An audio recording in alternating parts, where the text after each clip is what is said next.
Hello viewers, welcome to our channel. React.js ফ্রেমওয়ার্কের আরও একটা ভিডিওতে সকলকে স্বাগত জানাচ্ছি। React-এর ফ্রেমওয়ার্ক Next.js আমরা গত ৩ টে ভিডিওতে মোটামুটি একটা সেটআপ করা শিখেছিলাম। আজকে আমরা দেখব যে আমরা কিভাবে নেভিগেশন ক্রিয়েট করতে পারি। তো গত ভিডিও পর্যন্ত আমরা রাউটার বানানো শিখেছিলাম। রাউটার মানে হলো আমরা সিম্পল কয়েকটা পেজ বানিয়েছিলাম। মানে আমি যদি সিম্পল ল্যাঙ্গুয়েজে বলি যে আমরা কয়েকটা পেজ বানিয়েছিলাম। হোম, অ্যাবাউট, তারপর আমাদের এখানে কনট্যাক্ট আস ছিল, তারপর লগইন ছিল। তো এই যে পেজগুলো ছিল, এই পেজগুলো শুধুমাত্র আমরা বানিয়েছিলাম। কিন্তু এই পেজগুলোতে ভিজিট করার জন্য আমাদেরকে কিন্তু এই URL থেকে এখানে টাইপ করতে হচ্ছিল। যদি আমি এখানে স্ল্যাশ অ্যাবাউট লিখি তাহলে আমাদের এই পেজটা অ্যাবাউট এ যাচ্ছিল। তো এরকম কাজটা আমরা করতে পারছিলাম। কিন্তু এখন বিষয় হলো এইভাবে তো পসিবল নয়। প্রত্যেকটা URL কে আমরা ওইভাবে ভিজিট করব না। আমরা জেনারেলি কি করতাম? প্রত্যেকটা পেজ বানাতাম না HTML এর সময়। আ তো সেই রকমই আমরা কিন্তু এখানে ফোল্ডার বানিয়েছি। যেহেতু এটা ফোল্ডার বেস রাউটিং, তার মানে আপনি একটা ফোল্ডার বানাবেন।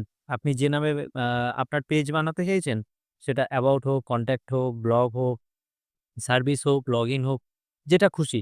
আপনি একটা ফোল্ডার বানাবেন, সেই ফোল্ডারের নামটা অবশ্যই আপনি এখানে স্মল লেটারে লিখবেন, মানে ছোট হাতের। আর যদি এখানে আপনার মনে হয় যে না আমার ২ টো ওয়ার্ডের দরকার, যেমন কনট্যাক্ট আস এরকম দরকার, তাহলে এখানে হাইফেন দেবেন। এখানে আন্ডারস্কোর বা স্পেস কিন্তু দেবেন না। আর বড় হাতেরও লিখবেন না।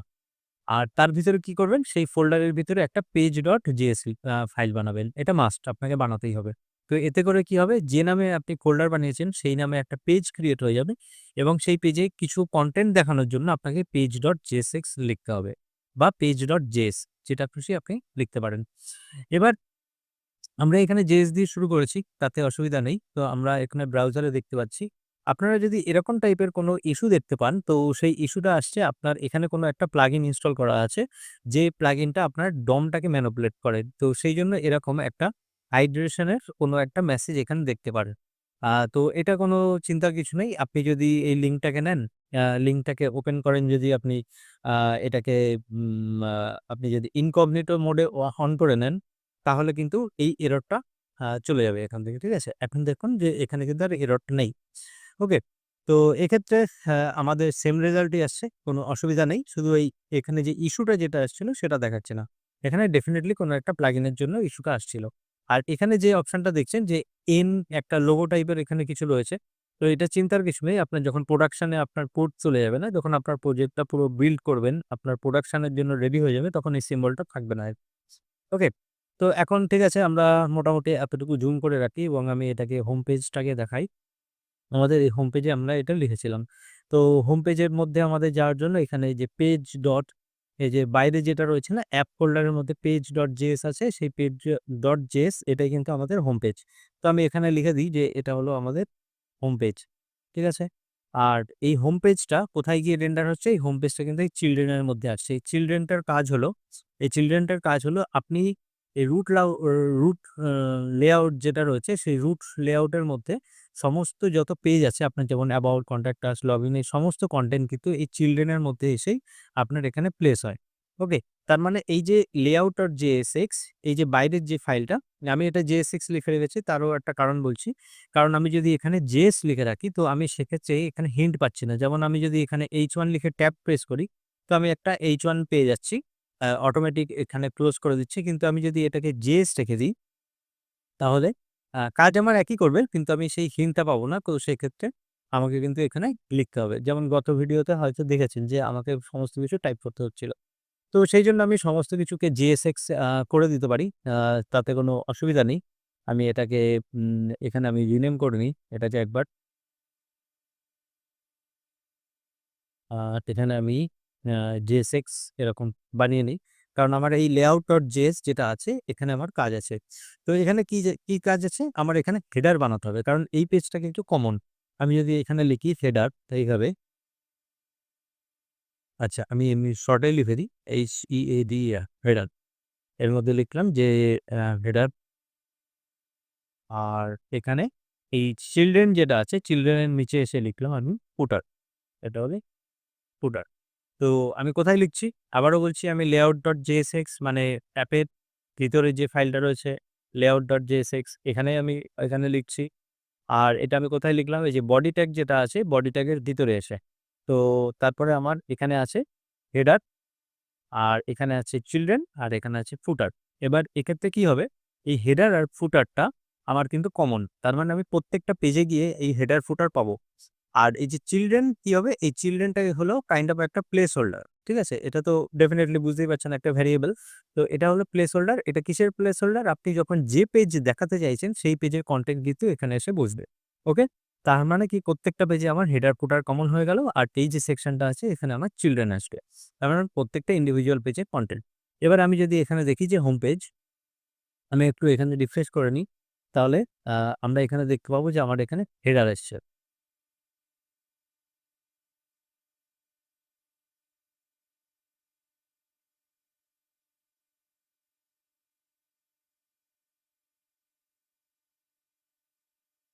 এখানে খেয়াল করুন, আমার কিন্তু এখানে হেডার রয়েছে। এই যে হেডার, আর এটা হলো ফুটার। ওকে? আর এখানে হলো অ্যাবাউট পেজ দেখাচ্ছে। আমাকে এখান থেকে যেতে হবে হোম পেজে। তো আমি একটা কাজ করি, সার্ভারটাকে একবার স্টপ করে নিই।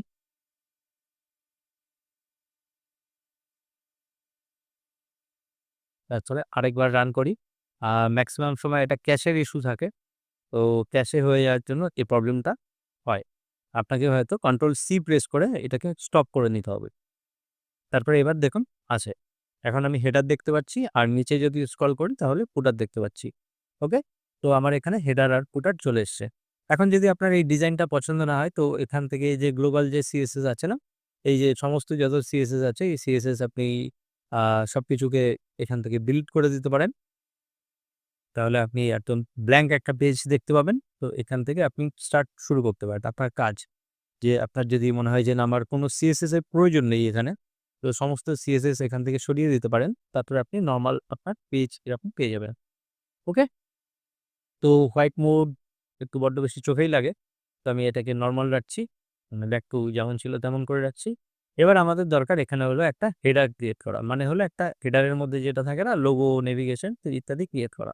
তো হেডারের মধ্যে এসে আমি এখানে বানাচ্ছি নেভিগেশন, আ nav, আর nav এর ভিতরে গিয়ে আমি ক্রিয়েট করব টিওয়েল আর এলআই।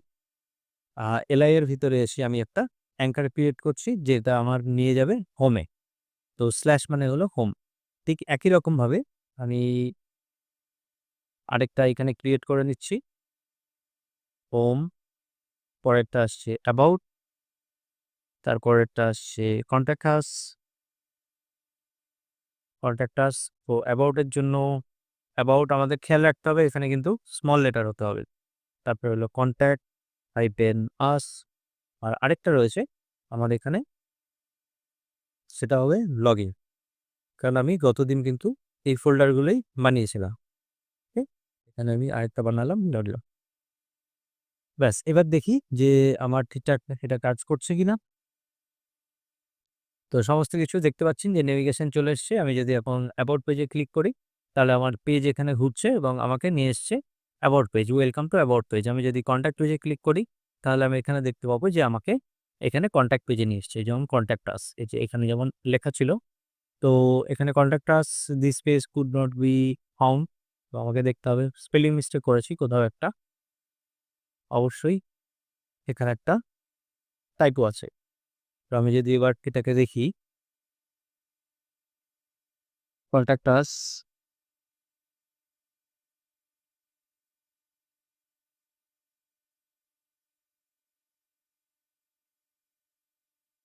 আমি আবার ক্রোমে চলে আসছি। এখান থেকে কনট্যাক্ট এ ক্লিক করলে আমি আবার কনট্যাক্ট আস পেজ এখানে পেয়ে যাচ্ছি। কনট্যাক্ট আস পেজের পরে আমার কাছে ছিল লগইন পেজ একটা।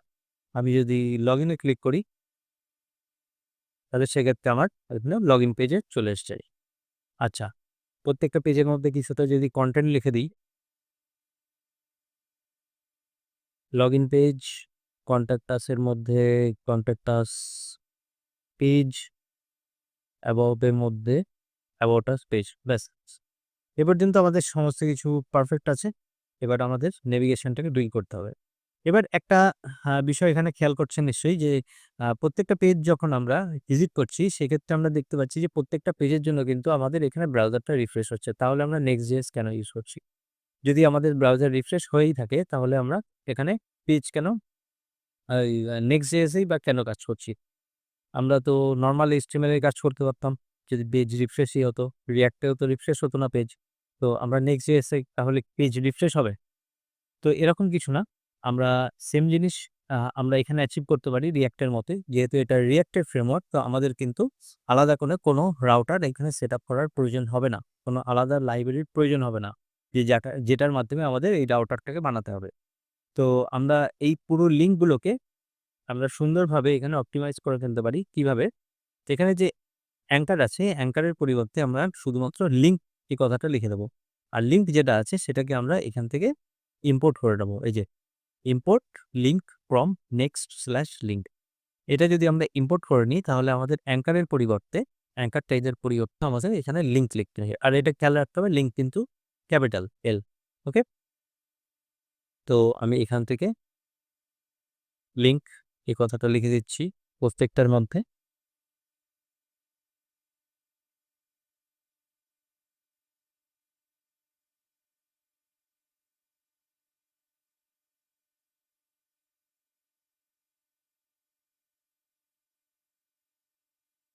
এবার যদি আমরা খেয়াল করি তাহলে দেখবেন যে আমার কিন্তু আর পেজ রিফ্রেশ হচ্ছে না। এখানে হয়তো খেয়াল করতে পারছেন আপনারা এই ট্যাবের উপরে যে আমার কিন্তু পেজ রিফ্রেশ হচ্ছে না। আর প্রত্যেকটা পেজ কিন্তু আমার অটোমেটিক্যালি React-এ যেমন আমরা ইফেক্ট দেখতে পেতাম সেই রকমই কিন্তু এখানে ইফেক্ট দিচ্ছে।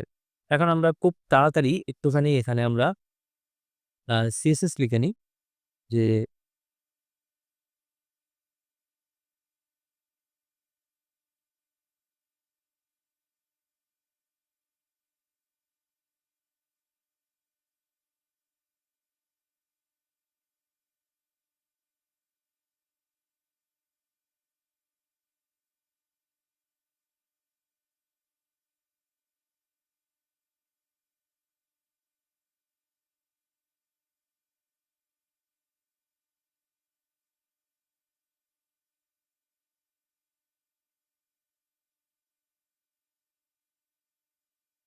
আমরা হেডারে একটা ব্যাকগ্রাউন্ড কালার দিলাম এবং প্যাডিং ইউজ করলাম টপে বটমে। PY মানে হলো টপ বটম আর PX মানে হলো রাইট লেফটে।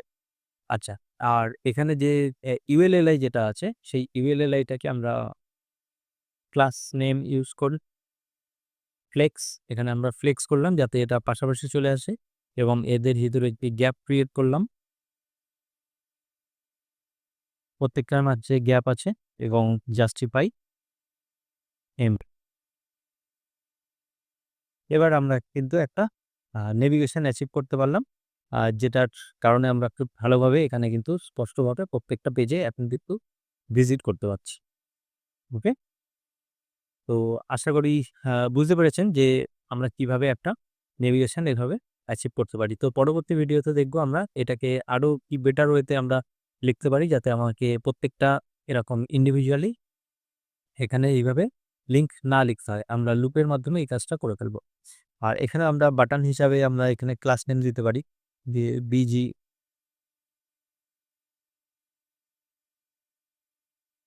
TX5 EY2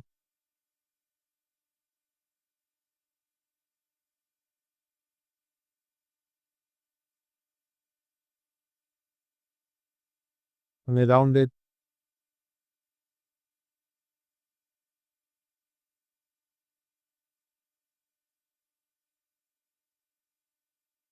আর টেক্সট।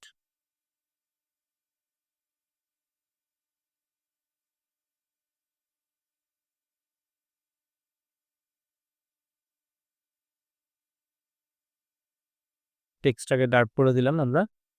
তো এখন এটা অনেক ক্লিয়ার বোঝা যাচ্ছে। তো ব্যাকগ্রাউন্ডের কালার আমি এতটা এরকম রাখতে চাইছিলাম না। তো এখানে যদি আমরা একটু কোনো ব্লুইশ কালার ইউজ করতে পারি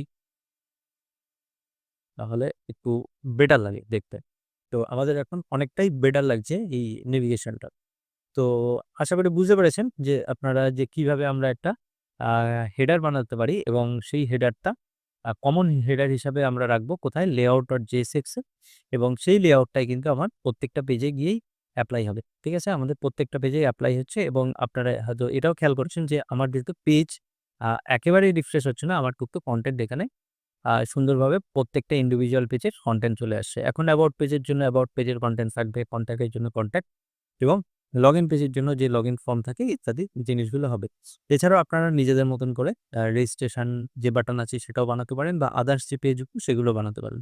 তো পরবর্তী ভিডিওতে দেখব যে আমরা নেস্টেড কিভাবে বানাতে পারি, যে যদি যেমন ব্লগের ভিতরে তো ইন্ডিভিজুয়াল ব্লগ থাকবে। তো সেই জিনিসগুলো কিভাবে ক্রিয়েট করতে পারি? আর আরেকটা জিনিস আমরা দেখব যে এটাকে আমরা আরো কিভাবে সহজেই এরকম স্টেপ বাই স্টেপ মানে এতগুলো এলাই না লিখে কিভাবে লুপের মাধ্যমে এই কাজটা করে ফেলতে পারি। ওকে? তো আজকের ভিডিও এতটুকুই রাখছি। আমাদের পরবর্তী ভিডিওতে আবার দেখা হচ্ছে। যদি চ্যানেলটা লাইক, শেয়ার, সাবস্ক্রাইব না করে থাকেন তো কাইন্ডলি করবেন। তাহলে আমরা মোটিভেটেড হব আরো ভালো, ভালো ভিডিও আপনাদের সামনে নিয়ে আসতে পারব। আজকের ভিডিও এতটুকু। আমাদের আবার দেখা হবে।